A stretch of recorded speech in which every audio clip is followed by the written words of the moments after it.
All right, very good. So I did do this for a long time, and now that I'm away from it, I can be as difficult as possible. And so this is going to be a condensing of probably 15 hours or more of St. Bernard history, and it was all great for those veterans who were with me in the St. Bernard History Lecture Series. Every single time of the lectures that I gave, I would say I was convinced in my mind, because I want very much to not go over 30 minutes or 45 minutes, and then it'd be an hour and a half each time, inexplicably. So I'm just warning you, for tonight, we're doing the entire St. Bernard history, and so y'all might need to buckle up. All right, we'll see what happens.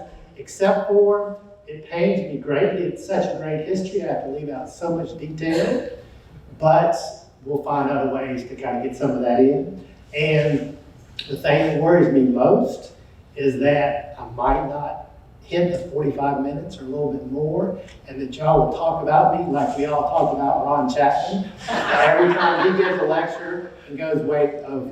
But he doesn't have the guilt, so maybe that I've been out of the lecture series for a little bit, I won't have the guilt either. All right? So the title is The History of St. Bernard Parish from 4500 BP to 2000 AD. I did cut off a little bit of it to get us in under time. So something that was very interesting to me is obviously starting from the geologic time. And the BP is something that I learned that I never knew, that BP stands for before present. And that is dated, and present is defined as 1950. So who knew? It was like a radiocarbon dating thing. So let's talk about the introduction to the entire history, the entire story of St. Bernard, and it is fascinating. Probably the biggest theme is that it's just a truly American story of a unique culture. Probably the greatest American story throughout all of history are immigrants coming over in some way and then keeping parts of their culture, assimilating in various ways. But what's fascinating about St. Bernard is really keeping, especially with the Spanish immigrants who came here, keeping a very distinct culture, very different than the rest of America.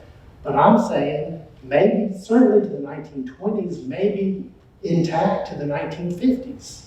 And then once that culture was overwhelmed with numerical superiority, somehow the culture part was transmitted to the non-Spanish group. So it's a very fascinating culture. And so I listed a few of the things that, as part of their whole list of attributes of this culture, and of course we'll get to some of those, but the Spanish language being the biggest one, but on down in the executive centralism of government, that was a key one, talking about a certain government leadership that we'll talk about, all right?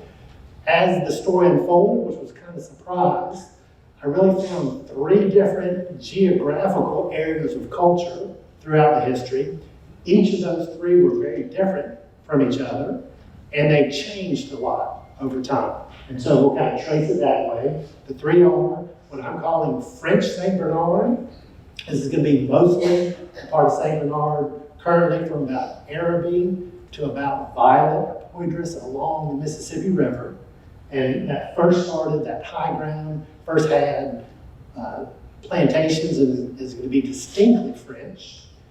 Second big part is what I'm calling Upper Spanish St. Bernard, which is the first settlement of Isleños on Bayou Terrebonne, going kind of back inland.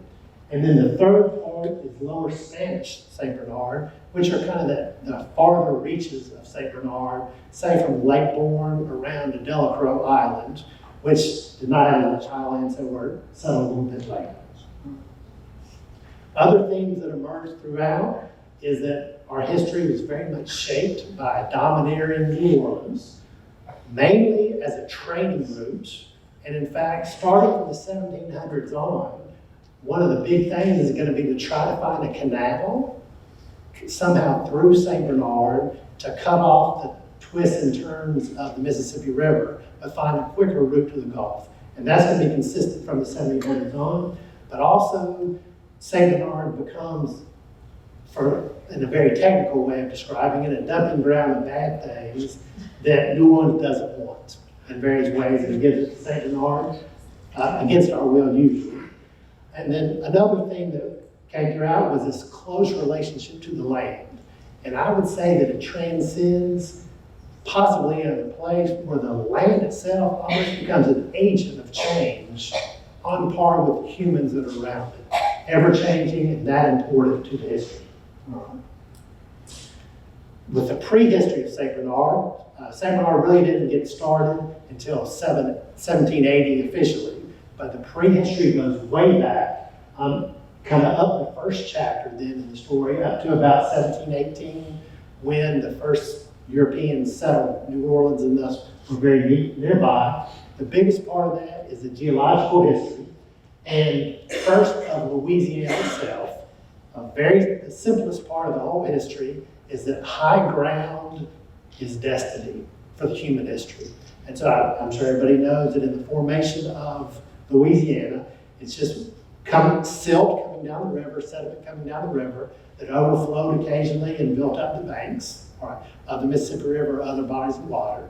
And where it overflowed the most, that's where humans could be.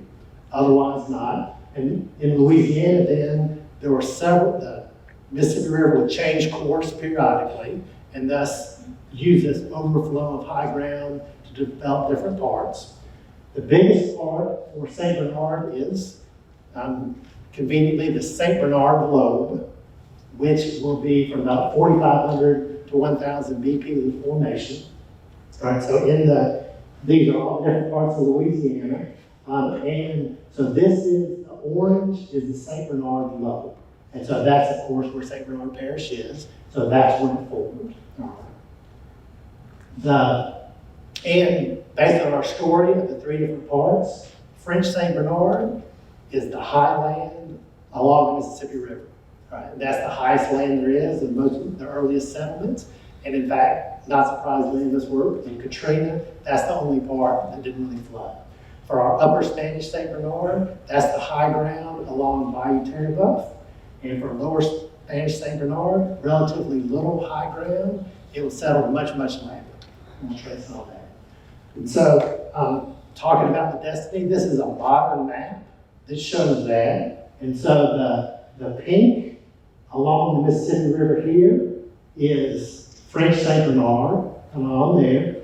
You can see the yellow parts are distributaries or former main branches of the Mississippi.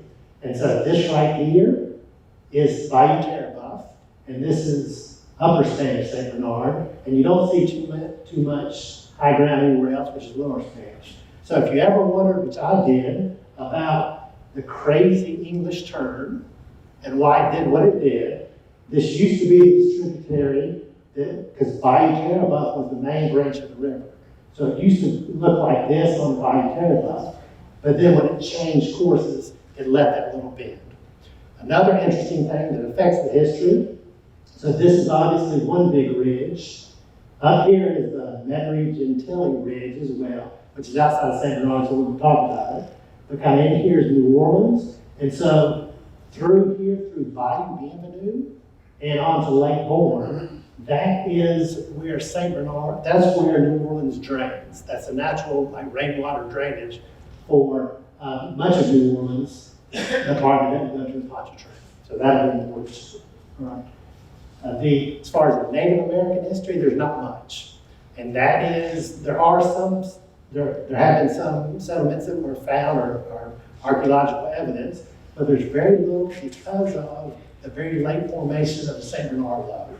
So 10,000 BP, 12,000 BP is when Native Americans first kind of came to Louisiana, and there are lots of them in the north of Louisiana. But we didn't start forming until about 4,500. And so even at that point, it wasn't the stable high ground. So very little Native American presence. And even in the St. Bernard Lobe itself, the New Orleans part formed before St. Bernard. And so the evidence of Native American in that 45 to 1,000 period is mostly in Orleans Parish. Right? And of course, St. Tammany, all that was not part of the St. Bernard Lobe, formed much earlier. So lots of Native American presence out there. So as far as the European history of St. Bernard, it was pretty much, up to 1718 anyway, it was pretty much Europeans waving if they happen to look out of the boat on the side. I don't think there's any evidence of anybody really stopping in St. Bernard.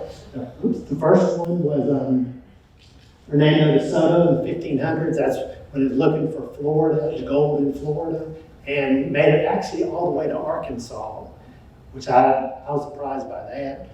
They tried to get away because Native Americans were getting in trouble. De Soto died on the bank of the Mississippi River, maybe in Louisiana, North Louisiana. And so his men tried to escape. The hostile Native Americans went towards Texas and couldn't make it, came back, went down the Mississippi River, and actually made it. So they were probably the first Europeans to pass by St. Bernard. LaSalle, 1682, is going to come from the North Mississippi, come all the way through, and he's going to claim the entire Louisiana Purchase, middle third of America for France, though he probably didn't stop in St. Bernard. And then finally, our good friends, Iberville and Bienville, they in 1699. So LaSalle came down. He, in a later voyage, tried to go back and find the mouth of the Mississippi, couldn't do it. Made it to Texas instead, very tragic. He's murdered by his own people own men after a lot of misfortune. So it's going to be Iberville and Bienville, also French, who are going to follow up for LaSalle. They do find the mouth of the Mississippi. In 1699, they go up as far as Natchez, and so they see St. Bernard. And then actually Iberville finds a route kind of just south of Baton Rouge, Bayou Manchac, to Lake Maurepas, to Lake Pontchartrain, to Lake Bourne. So maybe he might have seen kind of the edges of Lower St. Bernard at that time, but nobody really stopped.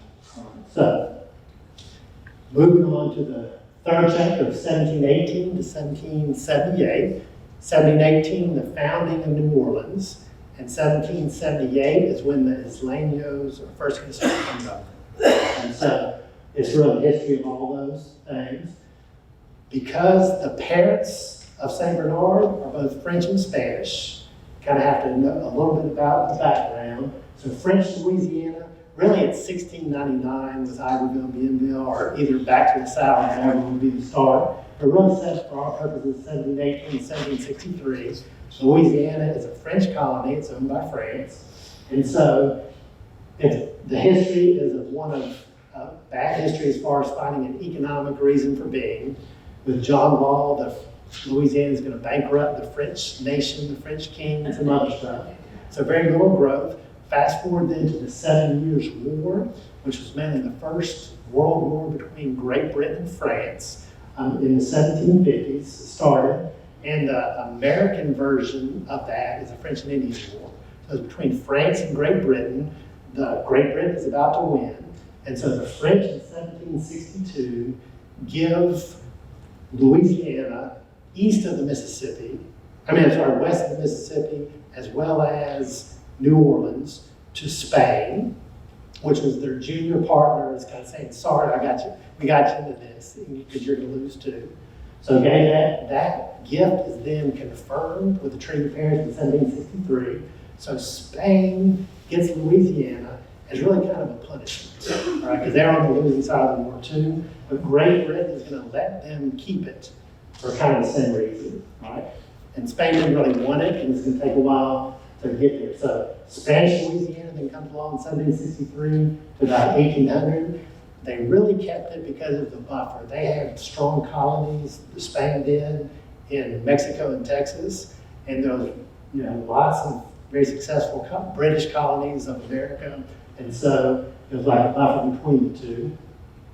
Bernardo de Galvez, Spanish Louisiana governor, realized that the British had huge amounts of population, very successful colonies, would be a great threat to the Spanish colonies. So he needed a buffer between the main Spanish colonies and the oncoming British. He's also going to help the Americans win the American Revolution against the British, right?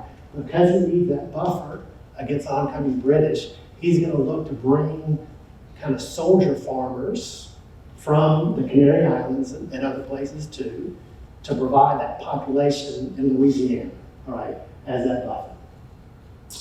Thus, the coming of the Isleños, who are from the Canary Islands, these soldier farmers. They're going to come over. This is going to be in 1778, and the trip over is going to take about 2 months. They go to Havana, very tough trip. So in the first ship of maybe 228 people, 6 of them died before they got to Havana.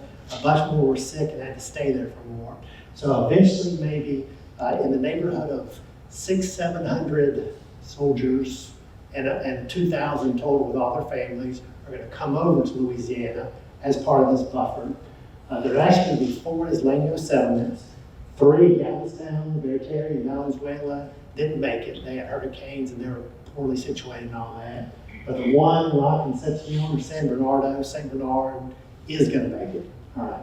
And so it had to be a tough transition. So in the Canary Islands, it's kind of mountainous, rocky, not a lot of soil. They even have a snow-capped peak over there. So imagine them coming to this very different kind of environment. So during this time period then, and French St. Bernard is not part of St. Bernard yet. That's not going to happen until 1817. But along French St. Bernard are these plantations, the so-called long lot system, which has frontage on the river and then goes back, generally 40 arpents, or sometimes 80 arpents. So like our St. Bernard 40 arpent canal would be about where the back drainage canal of all of the plantations would be. Right? And different things, so just, you can't really tell too much, but you can kind of see the long lot system. And so, but this is going to be French because these were all given when the concessions of the land was given when Louisiana was a French colony. All right, so that's why French St. Bernard is going to be French. And at the time, it's mostly going to be indigo plantations. I have to say, because this is also one of the biggest things that I didn't know before, that when I say French or Spanish, there's no exaggeration. That I think they speak the language for a very long time and would be very different than the so-called Anglos. And when I'm called, so 1803 is Louisiana Purchase. So after that, Louisiana is going to be part of America. And thus, Americans are going to be called Anglos, and they're considered different nationalities. The Creoles will be versus the Creoles being, in this case, the Spanish and French residents. So, in, let's say, French Louisiana, fast forward, of course, at this time, they consider themselves French, they speak French, but I'm saying Leander Paredes, who is going to dominate St. Bernard politics until the late 1960s, his first language was French. L.A. Miro, who's going to be a key politician, first language was French. They really are French. As late as in the 1880s, LSU, the president of LSU, considered Creoles and Anglos different nationalities and had a plan to bring them together in the dormitories so they'd interact with each other. Right? So these differences, which makes it very unique, are going to persist way on. Right? So it's also at this time very, very small. And it's going to be very small as far as population-wise for a long time. So you can see the numbers there. So even by 1810, before we get into the U.S. censuses and all that, it's still just 1,000 people across the entire parish. Right? So Upper Spanish St. Bernard, that's where the action is at this time in the parish. It's going to create St. Bernard Parish for the first time. Pierre de Mary de Mandeville was French, and he had been given land, kind of went way back. So really where the Poydras plantation was on the river, one part of it behind the riverfront, all the way back along Bayou Terrebuff, he is going to give that land kind of to Bernardo Galvez for the settlement of his Isleños. Thus he gets to be, he's pretty much in charge of everything because it's his land. He's the commandant, he's the leader of all that. Even though he's French and the settlers are Spanish, I guess it's his land, he gets to do what he wants to. But also it's interesting, so I'm sure everybody knows our esteemed local historian, Bill Highlands. His middle name is DeMerity because he traces back, and all this is family history to him, both to the Spanish side and to the French side. All right, so 1778, they all come over. One of the settlements is is going to be St. Bernard. There are 4 communities along Bayou Terrebonne. It's organized in 1780. In 1782, another community formed, which now we call Reggio. By this time, they're going to be joined by the failed Islamio communities. Those other 3 we talked about, a lot of those are going to go to St. Bernard because it's successful. And I want to say 26 Cajuns end up settling there too, which sounds a surprise to me. I think the Spanish residents don't like to put that in there, they like that separation. And so 1785, the St. Bernard Catholic Church, Catholicism, is a big part of both the Spanish and French colonial way of doing things in the home countries. And so that's why St. Bernard, but also southern Louisiana, especially all Louisiana, is Catholic, which is very different than the other states. And officially, 1807 is when, which would be under the Americans, St. Bernard becomes an actual parish. Lower St. Bernard Parish, what is going on is at the very fringes and there's not much highland. Very interesting as far as the trade route, so this is kind of close to Lower St. Bernard, is that actually there was a trade route. You have the Mississippi, of course. New Orleans is one of the top ports around, but actually the port of Bayou St. John, which goes from New Orleans to Lake Pontchartrain, was in the top 10 biggest ports in the nation. And that would go from Bayou St. John, Pontchartrain, through Lake Horn, say to Mobile, Pensacola, those kind of places. And actually, that was better at the time because you could get there in 2 to 4 days. You didn't have to worry about the pirates, and you didn't have to worry about all the storms. To go by the Mississippi River, if the sandbars were not cooperating, it might take 2 to 4 weeks, and it might take another 2 weeks if there's not wind at the mouth. All right, so you could get much bigger ships and much more stuff because it wasn't so shallow, but it was a very interesting event. And Cimarrones, or runaway slaves, as early in the 1780s, would go kind of to the edges of society at the time, but especially around eastern Lake Borgne. St. Malo is one of the famous ones. And then there's a Spanish fisherman's village, kind of where Bayou Bienvenue went into Lake Borgne, which is going to be around even in the Bayou New Orleans side. So there's still a few people at the edges, but not much at all in those areas. All right. So French St. Bernard as well. This is going to be, all right, like we said before, even though it's not part of St. Bernard, it's incredibly wealthy. All right, where we get into the sugar plantations. I teach my regular American history classes that probably in the American South before the Civil War, if you include the sugar plantations and the cotton plantations, they were so lucrative that they might have been the wealthiest region of a country in history. I can't think of too many others that would challenge it. So very, very lucrative. In St. Bernard, it's going to be sugar. And so there is going to be that wealth. We'll talk about that in a little bit. So basically what happened was after 1812, which Louisiana became a state, became part of America, the sugar growers didn't want to pay the taxes to New Orleans. And so they petitioned to be annexed to St. Bernard to avoid those taxes. And after the Battle of New Orleans, they got it done by 1817. So that's when, all of French St. Bernard, from Violent and most of Araby, are going to join St. Bernard for the first time. Battle of New Orleans, we're going to not get into much detail though I'd love to, but of course the Battle of New Orleans is probably the most significant historical event in St. Bernard Parish history. Incredibly important. We'll say that for another time, but just so I can give a little action to Lower St. Bernard for the first time, that the British are going to come through Lower St. Bernard from Lake Borgne, kind of down Bayou Bienvenue, then Bayou Mazat, then Villard Canal. So we get a little low for there. And in French St. Bernard, hopefully, I've heard all this before, but so once again, seeing the long lots as well. But the main battles are going to be in some of the key French St. Bernard plantations owned by Chalmette and Villeray and some others. All right, so which are kind of all along here.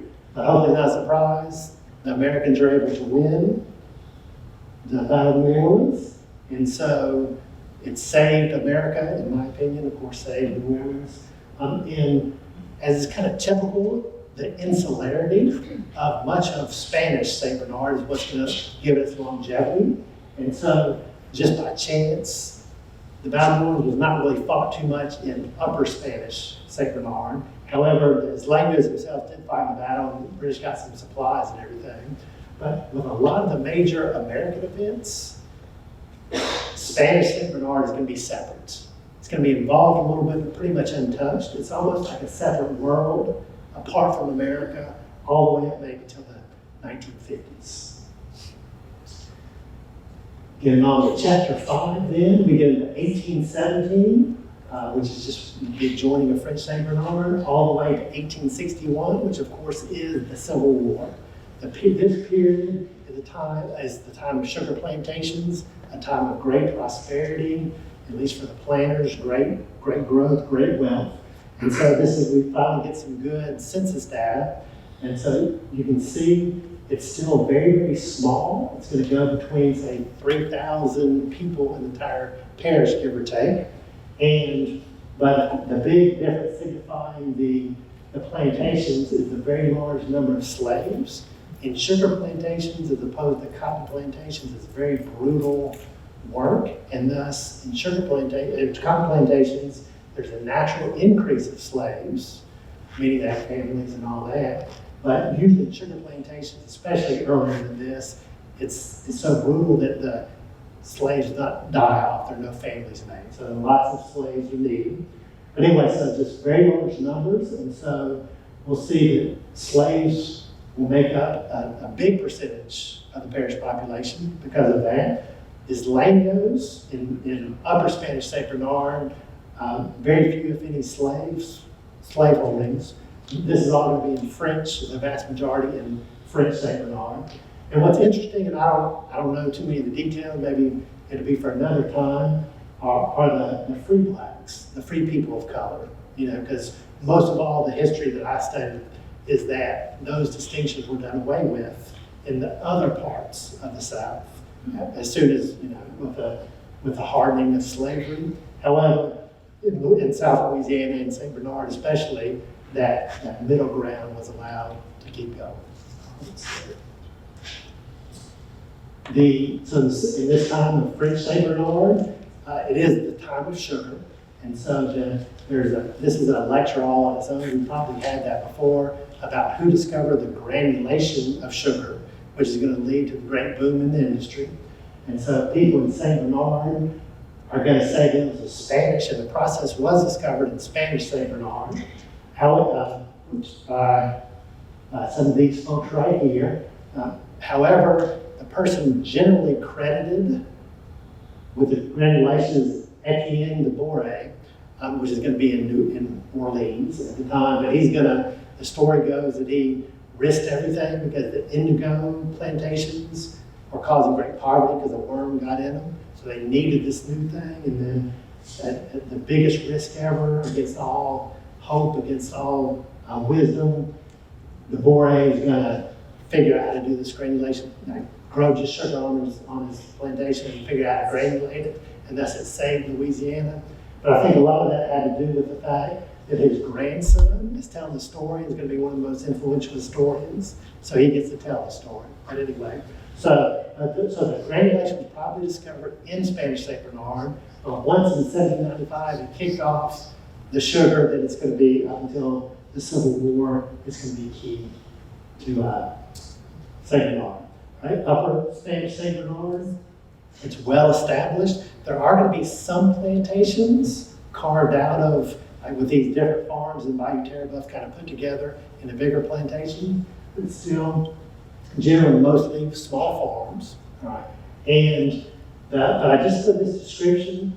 There are really two long ago descriptions of the culture of Spanish St. Bernard, of the Isleños, and they're both very similar. And in my mind, this is from 1838, but they can really describe what I think is the culture of St. Bernard that I knew kind of when I came here. And so just being a very social disposition and very friendly, and maybe not having the nicest houses of all, and being very plain, but just polite and easygoing, and sociable and all that kind of stuff. And so I think as far as the culture, it's been able to be transmitted very well. All right, so in Lower Spanish St. Bernard, you've got still not much, but a little more activity. And 1840s in Delacroix, there's starting to be a few hunters and moss gatherers, and I had no idea that moss gathering is going to be a very big business. It's used in furniture and stuff and pillows, I think, and stuff like that for a very long time. And then there was a railroad, the Mexican Gulf Railroad, started in 1836. It really came from New Orleans, went along kind of French St. Bernard, and at around Bayou Terrebonne, kind of went inland. It's going to go all the way to Lake Bourne. It was originally supposed to go all the way to the very tip, kind of the deep water tip of that part of St. Bernard, which would be very close to Mobile, and so, or Biloxi or these others, in order to be a cut off the shipping route, one of these routes to get around shipping down the Mississippi. However, they ran out of money, so they only made it to Lake Bourne, and that was a little too shallow to do much shipping. But that's what's going to be, it's called Proctor's Landing or Proctorville or Shell Beach. So because of that, there's going to be one of the best hotel resorts up until World War II in Shell Beach. And the Mexican Gulf Railroad operated for a very long time. The stories are great, though. It must have been the most poorly run railroad ever, and it'd break down all the time. And anyways, people would get ash all over themselves and all that. It's a good story. But anyway, and also in Lower St. Bernard, after the British came in the Battle of New Orleans, the U.S. government wanted to keep the next invader from coming, so they built a series of fortifications. So Battery Benvenue and Tower Dupree were at the heads of important bayous coming in, Bayou Benvenue or Bayou Dupree, and then Fort Proctor, which I think everybody knows about, was in 1858, but that was right before the Civil War, and a hurricane came just at the wrong time, and so it was never used. All right, but some of those were built down there. Chapter 6 then will go to right after the Civil War to about 1919. It's a time of really bad economics. This is after the Civil War, of course, in the South, Reconstruction. So it's a very tough time economically throughout the South, but also in St. Bernard Parish. And so with those, I think the population, once again, stayed very small, a lot smaller than I thought, and it's going to stay fairly stable. We'll see that and so of course slavery ended with the Civil War. Also, the plantations, the sugar plantations, are pretty much going to end. Maybe one of the there are going to be about 20 plantations throughout French St. Bernard, but only one major sugar plantation, which is one at Poitras, and all the rest that are not going to, it's going to be bad economic time. So we'll see that. So the white population will grow a little bit, stay fairly steady. And the black population, this has been one of the questions that had in our series. And is it actually going to be very stable, which indicated to me like after the days of slavery, the black families pretty much stayed, but not many new came in. All right, so we're going to see it's a fairly stable population all the way to about 2,000 African American population, but the white population is going to grow greatly, especially much later. In French St. Bernard during this time, we talked about the plantations. This is when the time when it really becomes industrial as far as French St. Bernard. Araby is going to come about. Really started in 1869 and 1870s. And it's mainly going to be stockyards or abattoirs. So there's kind of a grouping in 1869, kind of a monopoly of New Orleans area. Abattoirs is going to actually have a facility that absolutely straddle the Orleans-St. Bernard line. The cafe's on one side, half on the other.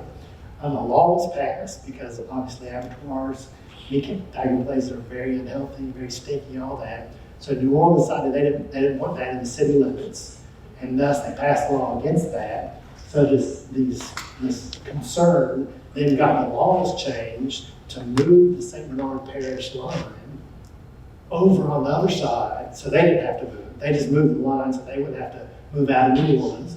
And so it became a very good business in Araby. And then, as well as other industrialization around during this time, there's going to be the largest sugar refinery in the world, oil, dock facilities, a whole bunch of other stuff too. Right? To me, the name Araby is kind of funny. It was stock landing because of the cows that would get dropped off and everything. But so there was a contest to name the post office in that area. And this late, there was such a strong hatred of the British still, because this is still the French, the French and the English have hated each other for centuries or whatever. So there's still this anti-Anglo feeling. And so the winning vote of the contest of Araby was because at the time over in Egypt, there was a rebellion against Great Britain led by Arabi Pasha. And so thus they wanted to kind of stick it to the British because they were, to lose them, go on the other side. And so so the post office name became Araby, and then eventually the community became Araby as well, by the early 1920s or so. But also Violet, on the other far edge of French Saint Bernard, is going to be developed. There's going to be a canal, the Violet Canal, we'll see it on a map in a little bit. It's called a few different things. So the canal by Dupree, I think it was, it led from Lake Bourne to the Mississippi.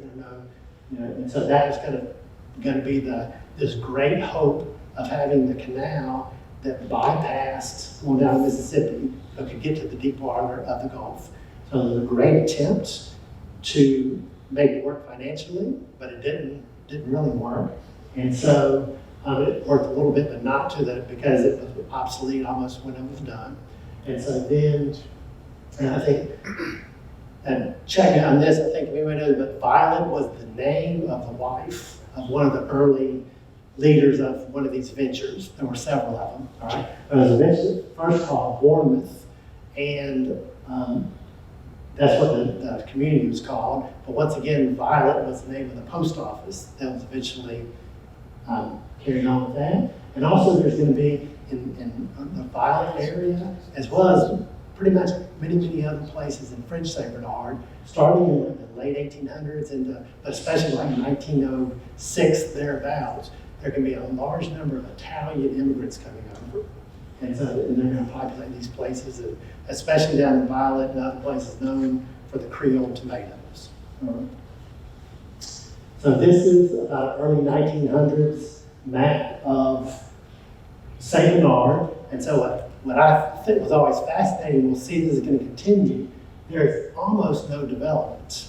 So you see, of course, this is down this river, here's the English term. And so this is French Saint Bernard, and this is Upper Spanish Saint Bernard with Bayou Terrebonne.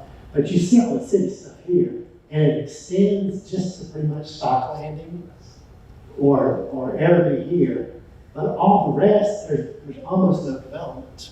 And this is really kind of cypress swamp still, all right? So just very small at the time, a concentration of population there and there, but not a heck of a lot else, all right? And this is that canal that went through, all right, we just talked about. All right, so Upper Spanish Saint Bernard, this is going to be where the action is. This is the political, the governmental, the kind of power center of Saint Bernard at this time. It's going to be the seat of government. The courthouse is going to be built in around 1950-ish, the current courthouse that we have that we'll see. But that represents so much more in this era of executive centralism, where you have one political power, what we might call a political boss, that is going to continue throughout St. Bernard history, but also to other places in Louisiana, and maybe Louisiana itself. It comes exactly from the French and Spanish model of a strong monarch that was carried down, right? And so this time there's going to be, kind of the power center is at Upper Spanish St. Bernard, and it's called the Old Regulars. And this was very common in much of America this time. They're called Courthouse Ring, or just where the broker is, but with the key people. So Albert Stokenold Jr. is going to be like a whole bunch of different political offices, including representatives of other things. Generally, there's a very minor emphasis on formal education at this time, especially in St. Bernard and much of Louisiana, which comes from the French and Spanish times too. And so you see the few people that have been to college are often the leaders of the community. All right, and that's going to continue. S.F. Nunez is the sheriff, I think still the longest serving sheriff, and it's known as maybe the creator, originator of the St. Bernard Parish Sheriff's Department. And probably at this time the sheriff is the leading figure and does a lot more. And we'll see that trend will continue on. Very strong sheriffs that really don't get elected out of office. And we have a courthouse there, but the courthouse is not just trials. It's pretty much every political governmental service that would be needed would be handled by the courthouse. But just to show how small this is, I saw that one of the elections for Estopanol, we'll see a picture of him in a little bit. And because, of course, at this time, women cannot vote yet, and African Americans can't vote, the total vote count to win a representative office for Estopanol was something like 242 to 120. All right, so just that kind of small, those are the people that, it's got to be a very familiar time. All right. We talked about the breakup of plantations. In French St. Bernard, you still have the big plantations, but some of them just went fallow. They were just not even farmed anymore because of bad economic times. But what had come together in the plantations in Upper Spanish St. Bernard kind of broke apart again into farms as well. But also for the first time, we start this migration from Upper Spanish St. Bernard to Lower Spanish St. Bernard, to kind of the more self-sufficient lifestyle in places like Delacroix and others. And that out-migration to Lower St. Bernard is not going to be reversed until the 1960s. And I have to mention that P.G.T. Beauregard is probably the most famous resident of St. Bernard ever. And he was French, his first language was French. And he has some treasure plantation, but that's along Bayou Terrebonne. And so, but he did a lot of stuff. I think most people know about that. Also, another example I didn't say earlier of the speaking of the languages. So Jacques Villeray, who was part of Spain, he did not speak English. He was the second governor of American Louisiana, and he never spoke English. It was kind of weird. All right, so this is kind of an update of that map to see the communities kind of just lined up along Bayou Terrebonne and then extending outward. But it's interesting that none of this is populated. This is all cypress swamp or whatever. But there's the Lake Warren Canal, which was called various different things. But also it's just funny to see that I bet y'all didn't know that the Battle of New Orleans took place in Violet. That's just kind of a mistake on this map. I guess it happened back then too. All right. So there's an example of the courthouse as well as our friend Albert Stempernall. All right. So probably the biggest national event in St. Bernard in this whole period was 1868, either a St. Bernard riot or St. Bernard massacre.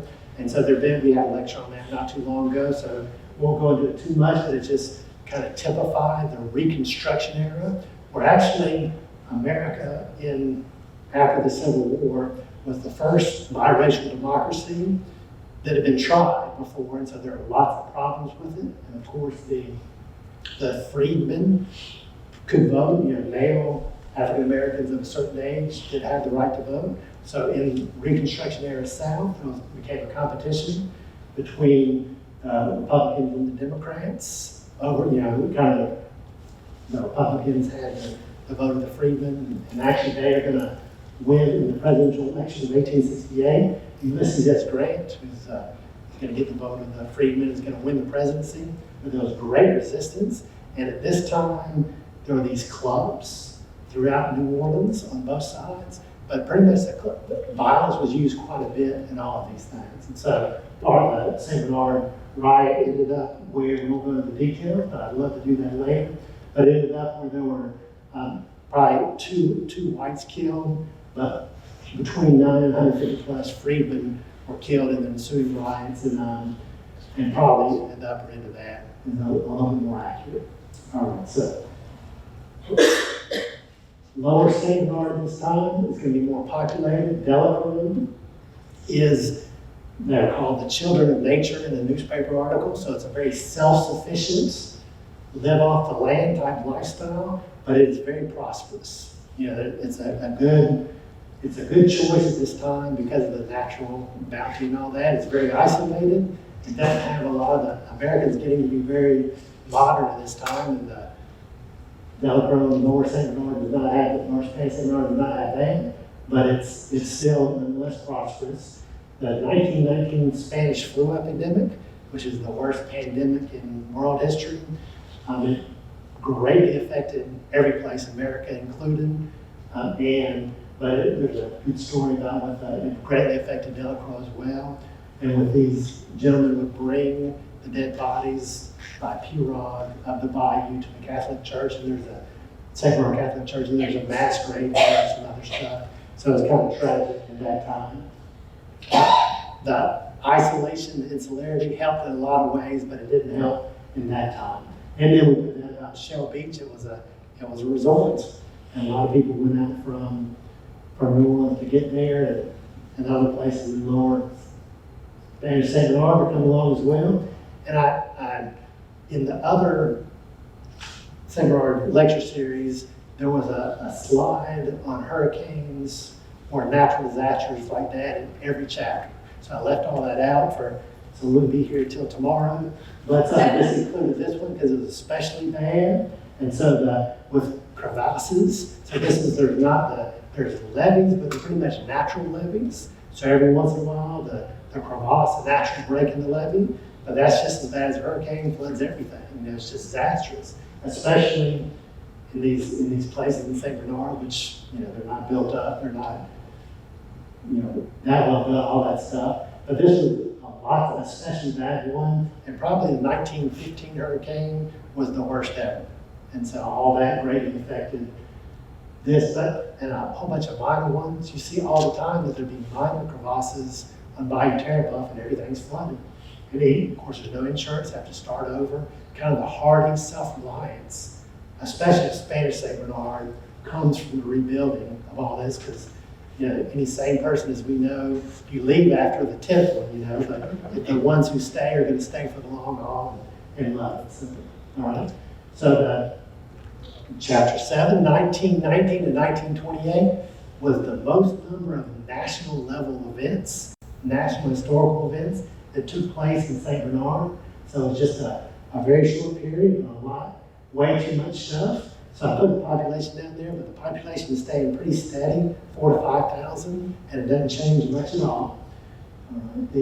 So French St. Bernard, during this time, most of the big events took place elsewhere, and so, but that's just increasing connections with American Louisiana. So French St. Bernard is going to kind of entwine with the rest of the states, and so it becomes part of America, it assimilates, I guess you'd say, and more so with the state of the nation as we go forward.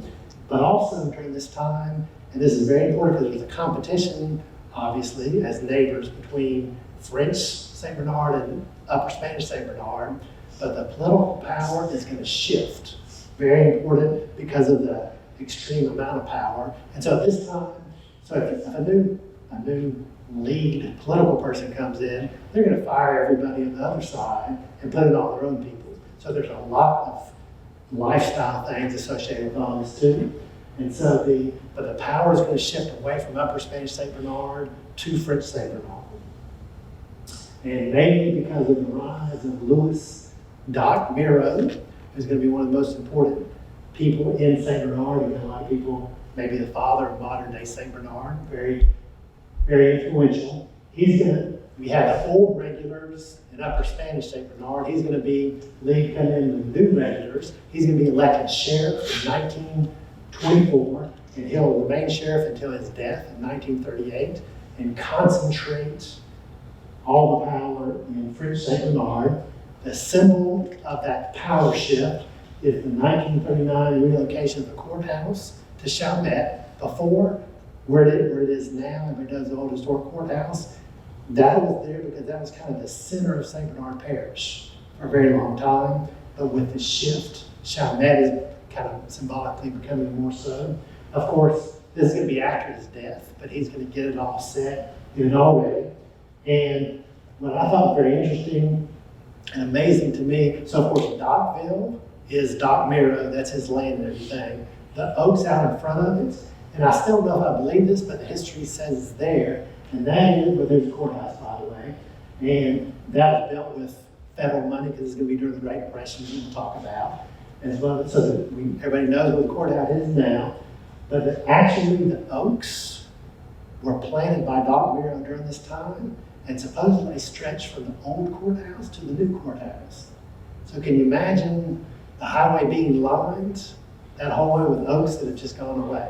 All right, so that's the news, but it just doesn't seem possible to me. It seemed like such a long way. But Doc Miro had spent some time in Europe and saw the landscape architecture over there and all that. And he's a very accomplished, he was a doctor. He was a country doctor that went around that made a very good politician because you knew everybody. But he also did a lot with yellow fever and other stuff. He was a pretty accomplished doctor. All right, so then in French St. Bernard then is also the continued industrialization. We talked about some of these with the largest sugar refinery in the world, one of the largest abattoirs around, the Ford Motor Company assembly plant is going to be established.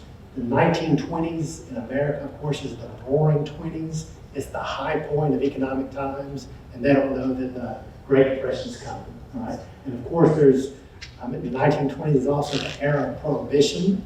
St. Bernard is one of the key bootlegging places. We talked about the transits. The role is transit to New Orleans. That included illegal transit. And so Al Capone spent a lot of time in St. Bernard. And apparently what would happen is rum from Cuba would sail just to the edge of international waters. Boats from St. Bernard would go out and pick it up and bring it through. And it was, let's just say that the way that politics worked, if it was allowed, then the politicians would probably get the most out of it. And so at the time, that's in Louisiana as well. At the time, so there was lots of bootlegging, was very important, and also gambling, which was illegal but very open, advertising in the paper, all that kind of stuff in area. All right, so Upper Spanish St. Bernard, not much action anymore. They lost their power, as well as there was a major crevasse in 1922, which destroyed a lot. But the key difference is going to be this split. And so it's pretty much all Spanish before, but because of some events we're about to talk about, there gets to be a split between Upper Spanish St. Bernard and Lower Spanish St. Bernard.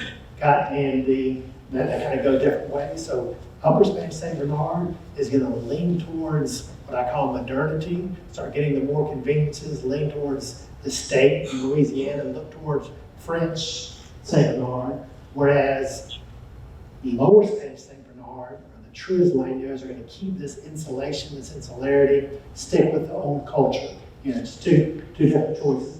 And they apparently called themselves, the Isleño then was associated with Delacroix and Lower St. Bernard, whereas it was kind of derogatory, I think, but they called Upper St. Bernard torneros for the churn of the river as a way of kind of saying they sold out a little bit, I think, or similar. I might be getting into touchy things here, so people who are greatly involved can correct me right afterwards. All right, so these are the big national events. There was something called the Rum Murders in 1923, involved bootlegging. And so reading between the lines, what I think so Manuel Malero is going to be a central figure, one of the most important people in Upper Spanish St. Bernard. It's going to continue on. He had a grocery stuff delivering business, very successful entrepreneur, and he's going to turn that into a good bootlegging business. He's going to be one of the top bootleggers in the South, I think. And so, but this is my interpretation, but think what the rum murders were. Like, so bootlegging was a very respectable, open job, occupation in St. Bernard. But hijacking was not tolerated at all. That was terrible, right? So this involved like a shipment of liquor, and I think the upper Spanish St. Bernard folks were against the French St. Bernard folks. And so one was hijacked, so J. Miro, who was the brother of Doc Miro, and is going to be a top elected official for a long time. So there was a dispute over this load of liquor. In the process, 2 deputies got killed. And then J. Claude Miro had to disappear for a little while because he was obviously involved in the killing. But it turned out, so he disappeared to Paris. But at this time and from now on, this is why it helps to be in charge of the executive centralism, because if you have the key political figure, St. Bernard and other places in Louisiana too at this time, things can kind of go away. So at the time, Leander Perez, who we're going to talk about a little bit more later, he was in charge of the trials, and he was on the side, he was allied with Doc Miro, or French St. Bernard power. And so what he kind of did was he, as you can see, scheduled 7 murder trials for the same day and 27 other trials that week, which would be very hard to, if you're a prosecutor, to prepare for that effectively. So basically things got papered over, and J. Claude Miro was able to come back and to serve behind the thing. There was a conviction, but it wasn't a big deal. All right, so the rum murders, but it was a national level event, but it kind of got handled internally. Another big national level event was the Trappers' War. I think most people have heard of that. So, and it is 2 lectures on its own. But basically, muskrats became very, very valuable by the 1920s.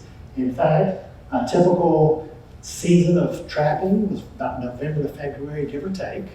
And a typical, a good trapper could make more in that season than the governor of Louisiana. All right, it was that lucrative during the 1920s. Before that, it had not been, so the land titles and all that kind of stuff was very iffy. And so, but when it became that valuable, the land, the trapping land became very valuable, and it became more important to understand who owned it. So anyway, it was kind of complicated, but basically, the Islamic trappers turned to Leander Perez to help them get the right title and everything so they don't get kicked off, which was a mistake, because he was doing it for his own purposes.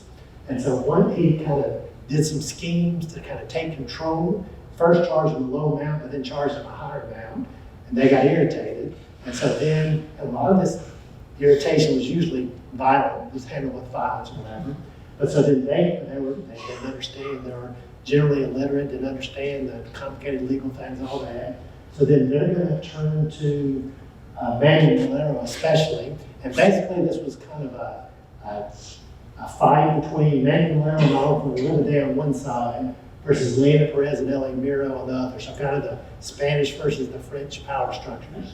And so basically after Leander was on the outs, turned to Manuel Valero, he's going to try to help them, and he does. He's got the sophistication and the wherewithal to do so. It gets to be a court battle like all these things do, kind of drags on. About the time that it's needed, the rules of Leander Perez wins the court battle, but the trappers don't pay attention to him. Then it comes time when they need to figure it out to get the muskrats because it's going to be a bumper crop. And so in 1926 then, essentially Leander Perez sends a gunboat with hired hands from Texas and all that stuff to go take care of the Isleños, but the Isleños were ready and they win the shootout. A few people killed, all that. Samuel Gallo was one of the ones killed. His, I guess, son or grandson, whoever it was, gave a lecture on all this, wrote a very good article on the Trappers' War. And so that's very short, and then Leander Perez, the Isleños kind of went after Leander. He had to escape like by boat, or else he would have been killed. It came very close, all that kind of stuff. So a lot happened, but in the end, Leander Perez kind of gave up, and Manuel Valero bought out all of these interests and kind of started what is going to become Delacroix Corporation eventually, and a very keen interest in the trapping and all that's going to last for a long time. So then the other major historical event in the 1920s was the Great Flood of 1927. I think still, maybe Katrina surpassed it, but I think it's still the worst natural disaster in American history. Had great effect on a lot of stuff in American life, but you see the stunning amount of flooding just from huge amounts of rainfall upriver that of course came back, started breaking the levees all the way down, and so just 27,000 square miles flooded. What would be the equivalent of $1 trillion, like a third, the damages were a third of the federal government budget. So all the way down, St. Bernard plays a central role. So this huge mass of water is coming down. Of course, New Orleans has all that valuable land, has a lot of power in just a few hands. They're worried that if the levee breaks, of course, it's going to flood all this. So they preferred to break the levee in St. Bernard so that they didn't mind at all if St. Bernard flooded and say, because it released the pressure, all that kind of stuff. And so it's a fascinating story, but the St. Bernard folks were not putting up with it. So even before the decision was made, I think it was tried. And they tried just to, without, under the darkness of sin, some dynamite boats down. And then the St. Bernard people who were patrolling the levees repelled that with people dead. It's that kind of serious thing. But eventually, a decision was made in the elite of New Orleans to blow the levee, and the levee was blown. That's when it was dynamited. But as a very high-handed elites versus non-elites, which is really going to change, it was going to bring Huey Long and change the system greatly. So the elite of New Orleans were invited to watch the dynamiting the levee as like a social outing. Nobody in St. Bernard was allowed to come. The national press was there. The St. Bernard Voice was not allowed to come. All that kind of stuff. It was a pretty bad deal. And so and the aftermath was that essentially there was Emmanuel Valero was able to get a pretty good settlement and use that to try to make rafts so that so some of the muskrats would live and the trapping industry would keep going, at least in the 1950s, and some other stuff. But pretty much all of a large number of trappers got nothing, and the rest got very little. But they were pressured. They were pretty much said by these elites in New Orleans, you're not getting anything until the end. So they were starving, all kind of stuff, so they had to settle. So a very bad thing. And to this day, probably happened before, but I think St. Bernard residents don't really trust the authorities, especially when it comes to hurricanes and all that other stuff. And rightly so. This is one of the bad things that St. Bernard got. All right? So we're going to have to fly through this or else I'm going to be in real trouble. So 1928 to 1945, the population is going to have some growth, but not great growth. And so it's going to go to 11,000 by 1950. But then we're going to, so lots of, with the 1930s and the Great Depression, lots of things to help middle and lower St. Bernard. So lower St. Bernard, it's this question of modernity or not. And we're gonna, but in the 1930s, people were starving in French St. Bernard, and it was a good choice in lower St. Bernard, self-sufficiency. All right, muskrat travel at the time, the entire families had to go to the camps because the pirogues were slow to get there. So for the whole muskrat trapping season, entire families went, and then changing income, which I think changing the culture because of that. French St. Bernard, terrible. There was a report of malnutrition. The businesses shut down, and we talked about Dot Bureau with 1938. As far as the 1940s, the World War II era, lower Spanish St. Bernard, Delacroix especially, is the high point. This is called the dance hall era. This is when we're going to have 1,000 people in that area. They have 3 dance halls, great prosperity, all that kind of stuff, and very little affected by World War II. Also, the first electricity is going to get down there, which is one more set of modernity kind of coming in. It's going to change things. So this is the high point. After this, things start changing for the culture. All right, so But yeah, I was shocked by the number of dances. I don't know if people came from New Orleans to all the dances. All right, so 45 to 80 then, we're going to see this is the explosive growth that makes the St. Bernard of today. So you see it went from echoing national conditions after World War II, the economy of America went straight up, more industrialization, bigger businesses, greater prosperity, greater population with the baby boom, all that kind of stuff. So the French St. Bernard mostly is going to lead the charge because the other two don't grow from 11,000 in 1950 to 64,000 in 1980.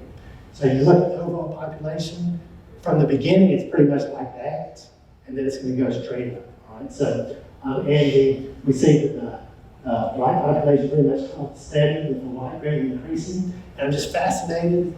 I just have no idea. The one Chinese citizen of St. Bernard, that's why I put that up there. Actually, in earlier times, there were 2 and then 3 across several decades. So there's got to be a good story there, but I don't know what it is. That's why I put that up there, and I don't get there. All right, so French St. Bernard at the time, this is where the action is, huge growth. All right, Kaiser is the big one. And of course, this growth is all coming from outside of St. Bernard, pretty much. Some people move up, but not too from the lower regions, but not too much. So Kaiser Aluminum, one of the biggest industrial enterprises in state history at the time. 27 workers, 95 million payroll, good jobs. Probably know about all that. So this is one of the early scenes of it. And then what's fascinating to me is that, so this is, we got the smokestack by this time, but look at all, like when I knew St. Bernard, there's stuff all the way to, Judge Perez and all that, but there's nothing, even as late as the 1950s, it's not developed at all. Y'all locals probably know this, but I was shocked by all that, all right? So pretty much this whole time, Leandro Perez is gonna dominate. So at the time, Leandro Perez is first going to be a judge, but then he becomes a DA, the district attorney. That's he can control the courts. At the time, there's one district attorney over Plaquemines and St. Bernard. So even though he's from Plaquemines, he controls St. Bernard as well. There are going to be several. I mean, it wasn't a straight line, but he is going to get full power. And so, but it was hidden, touch and go for a little bit. So as is typical, Dutch rally is going to be the sheriff during this time, working with Perez, and all these, sometimes they work together, sometimes they work, it's always a shifting thing, which is interesting. But then when Dutch Rowley died, Dr. Nicholas Trist, once again a doctor, and kind of does a pattern, is going to be sheriff, and always a pattern, except for one time, is when the sheriffs, who are the keys, this time the key St. Bernard figure, but had to work with Perez, would stay there till their death, and then a new one comes along, generally. And so then after Trist died, it's going to be Jack Rowley, who is the son of Dutch Rowley, is going to come in, and he's going to win. So Perez is going to stay there for a very long time until he retires in 67, but then he's going to die in 69. But I've talked to some people, he claims French ancestry, though other people say that it's Spanish because of the last name and all that kind of stuff or whatever. But yeah, he grew up speaking French, even at this late time, which is crazy too, all right? So then continue on so Jack Rowley is going to continue on as the sheriff. But remember, the DA is really the number 1, and sheriff is a close number 2. They usually work together until in 1979, the DA district split. So St. Bernard got its own DA, Plaquemines its own. So at that time, Jack Rowley ran for DA and won, and had been the DA until fairly recently. And so then they're opened up for sheriff, a new opening, which was Ralph McDougal. And then this is the one instance where there were some issues, and so he did not stay as sheriff. He was unelected, and Jack Stevens will be the sheriff in 1984. Of course, he stayed in until fairly recently as well. All right, so the Lower Spanish St. Bernard, the changes, in my opinion, as best I could tell, come with these opportunities of modernity kind of in the 1950s on. So it's crazy as it seems, like with boat motors even. Now with the trapping, it's much quicker to get to the camps and much quicker to get around. So the trappers don't have to take their whole family with them. And so thus there can be the separation. There are better educational opportunities, mostly in Delacroix and other places. Not so that they don't have to be away so long working with the kids so they can have more education. The education up to this time has been mostly Spanish, but there starts to be more English education, which allows more opportunities. And then all weather roads make a big difference as well. All right, so all these things, and it's, the good and bad, like all of it, there's just a lot more opportunities to integrate with the modern world, and so it starts to eat into the insular culture. All right, so Betsy, 1965, very, very important, but symbolically, it affected the whole parish, of course, but that's where this migration from Upper Spanish to Lower Spanish is reversed.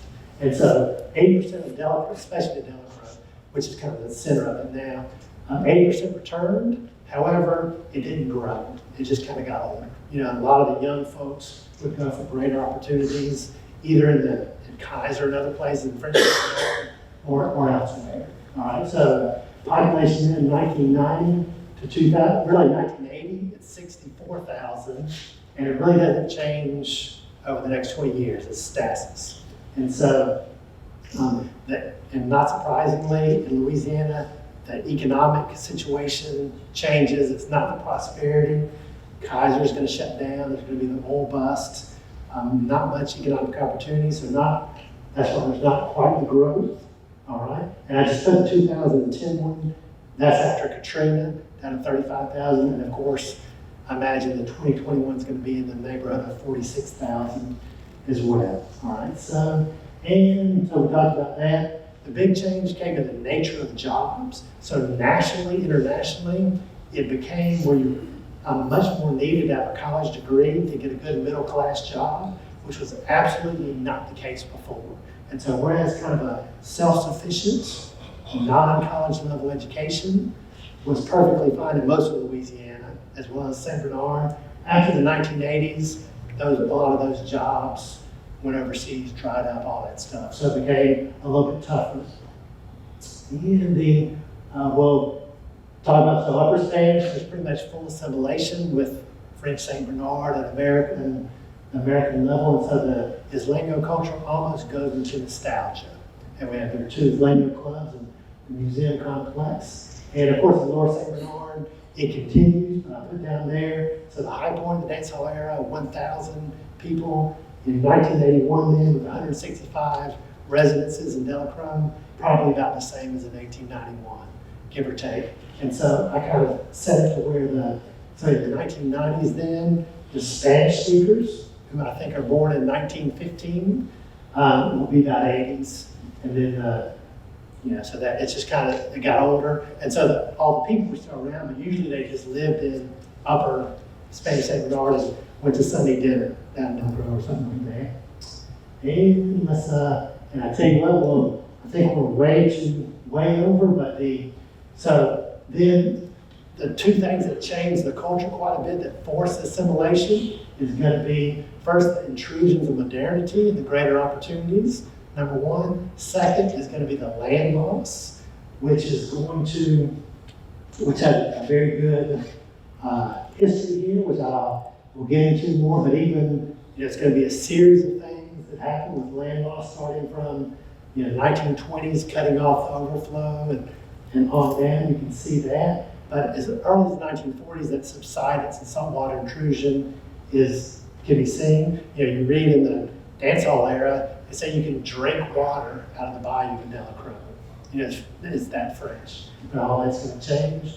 So the MRGO, of course, is going to cause the greatest assimilation, the tragic assimilation later. It has a long history and a pretty good one. But they authorized 1956, built over 10 years in 4 phases. The hope was that it's going to provide great industrial opportunities. Essentially, all the wharves that are on the Mississippi River and New Orleans were supposed to be moved to the MRGO, and that's where all the shipping was going to be done. It did not work that way, as we all know, and there's almost immediately problems.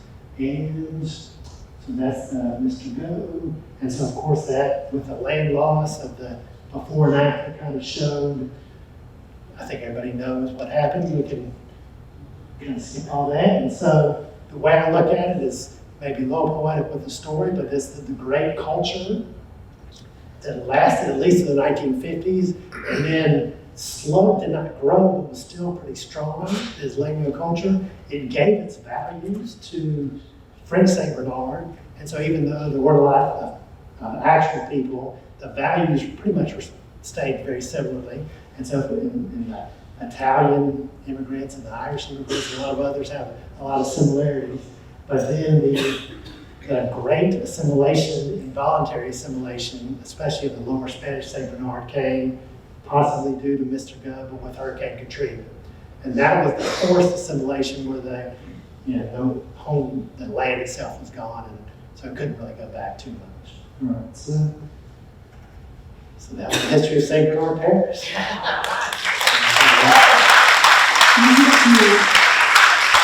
Thank you.